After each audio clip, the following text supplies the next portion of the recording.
Okay, let's unpack this. When we talk about healing from trauma, we usually go straight to things like, processing memories, confronting the past, managing triggers. But our sources today, they point to something more fundamental, a radical truth, really, that none of that deep work can even begin until one single non-negotiable thing is in place. So today we're diving deep into the absolute core of resilience and recovery. We're talking about the profound feeling of safety. That's right. And it's so foundational. If you look across all the source material, this one insight is just.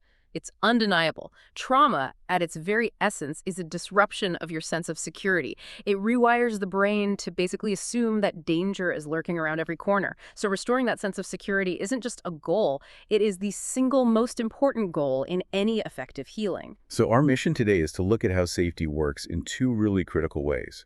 First, as a kind of protective shield that can determine how vulnerable we are to stress in the first place. And second, as the ultimate destination, the place we're all trying to get to in the healing journey itself. And to really get this, we have to understand that safety isn't just an idea. It's not a thought in your head. For your entire system, your body, your mind, all of your physiology, to calm down and start to heal and grow, you need a visceral feeling of safety. The sources are so clear on this. That feeling of social support, of connection with others, that is the most powerful protection we have against being completely overwhelmed.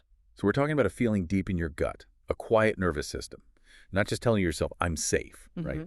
And this foundation gets laid down ridiculously early in life through attachment. When you have responsive, reliable caregivers, that relationship becomes a safe haven. And that builds this core emotional security that it insulates you against chronic fear for the rest of your life. But the flip side is, the damage from its absence is just severe. The sources really highlight this. What happens to adults who grew up without ever feeling seen or attuned to or safe with anyone? These are the folks who often find that conventional talk therapy, it just doesn't quite work for them. It's not enough. It's not enough. They struggle with this impaired inner reality, and it can lead to, really self-damaging behaviors, all because that basic foundation of security was never poured. And this is where the physical proof of this connection becomes it's profound. There was a clinical study on children who were hospitalized for severe burns. Now, you'd think, logically, that the severity of the burn would predict who gets PTSD. But that wasn't it. The single biggest predictor for developing PTSD was how safe they felt with their mothers. Yeah, not the injury, the relationship. And it didn't even stop at the psychological symptoms. The study also found that the security of their attachment predicted the amount of painkiller they needed. Wow. More secure attachment meant less pain medication was required. I mean, that fact alone just shows that visceral safety literally changes how you experience physical pain. So the emotional environment was more important than the physical injury itself. Yeah. That's right. incredible. Okay, so if that's a protective shield, let's switch gears a bit. Let's talk about the healing imperative. What does that destination, full restoration, what does it actually look like? Well, it's a neurobiological imperative. You have to terminate the constant stress signals, that state of fight, flight, or freeze. And the goal is to restore the entire organism to a feeling of security. It's not just about surviving the memories of the past, it's about helping people feel fully alive and able to move forward in the present moment. But if you lack that strong internal compass for safety, you must struggle to even perceive the world accurately. It must become genuinely hard to know the difference between what's actually safe and what's actually dangerous. And that leads to a really critical and heartbreaking consequence, which is high rates of revictimization. And you have to ask why. Why does that happen? Because without that internal anchor of safety, a familiar, dangerous situation can sometimes feel more predictable than a new, safe one. Or a person might just start to expect horrible treatment. They start to believe on some level that they deserve it. So they're almost acting out this deeply ingrained negative script. Exactly. So recovery then isn't just about dealing with the past. It's about regaining the capacity for relaxation and also for healthy reciprocity. Exactly. Reciprocity, that's such a key word. It means learning how to give and take trust in a balanced way, not always clinging, not always pushing people away. That's essential for living securely in the present. And you can't just talk your way into that.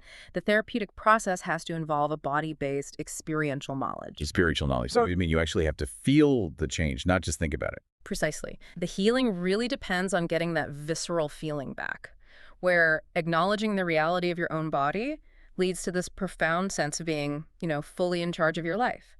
And because trauma so often happens in the context of broken relationships, the solution has to be relational too.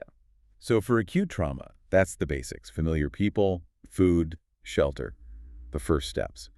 But what about the people whose history means they literally have no memory of ever feeling safe with another human being? That's a crucial insight from the sources, a really important one. For someone who has no positive human template to draw from, engaging with animals can be a much safer and essential first step.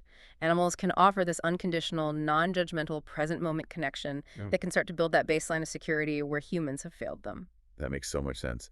And if safety is the precondition for everything else, then it follows that all these different treatment methods, they must prioritize establishing security before they do anything else. Yes, you have to build the foundation first. You can't start building the second story of a house if the foundation is cracked. Right. Okay, so let's look at psychomotor therapy. This approach is designed to provide a safe and supportive container to physically rework what happened. The goal is sensory. It's for the person to get the actual physical experience of feeling cherished and protected. Mm. And the sources note that being validated, feeling heard and seen, is an absolute precondition for feeling safe in that setting. Mm-hmm. And then you have embodiment practices like yoga. Yeah. The whole focus there is on helping traumatized people learn how to, comfortably inhabit their own bodies, which can often feel like a prison or just alien territory. It uses something called interoception, that's awareness of your internal body signals, to help you realize that sensations rise and fall. And that strengthens your ability to just sit with distress without panicking. I can only imagine the challenge there is achieving total relaxation and safe surrender when your body has been hardwired for years to expect the worst. It's deeply counterintuitive, but it's necessary. And then think about something like EMDR, which is often used for memory processing.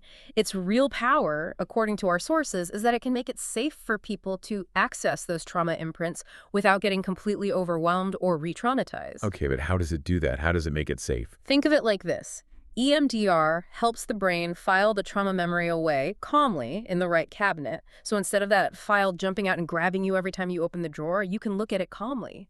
By keeping the client in a mindful, present state, it allows the brain to integrate the memory without it hijacking the present moment. And across all of these different approaches, the role of the therapist is just, it's clearly paramount.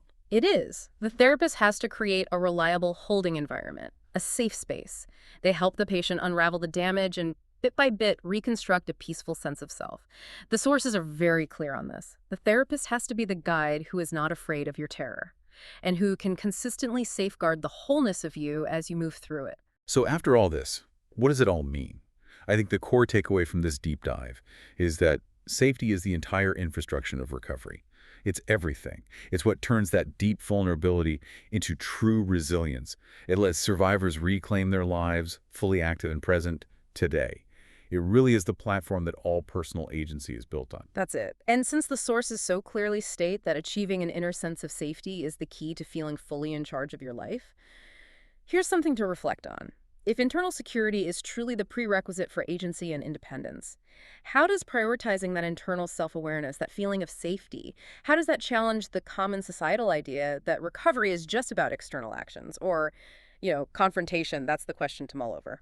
So take a moment and reflect on those concepts, visceral safety and reciprocity in your own life. Thank you for joining us for this deep dive.